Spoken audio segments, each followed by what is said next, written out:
Caution out for the 8th time. 22. Tanner 15, Gray. Tanner Gray. Brett Moffitt, geez, it looked like he had a shot to win it. Then he got black flagged for jumping the restart. Now his troubles have gotten worse as he's back in his pit. Bad to worse for sure for that team. Got to believe that maybe he and Tanner Gray got together.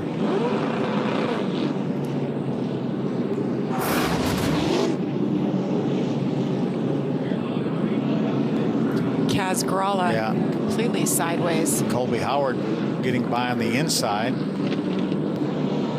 Not sure that had anything to do with the incident with Moffitt. Oh, that's too bad. Came out just trophy hunting. You can see the damage to the right front corner as well as that right front wheel. Iowa native. Be pretty cool for him to get another win at this track, but he's legal age now, so. But his night is over early.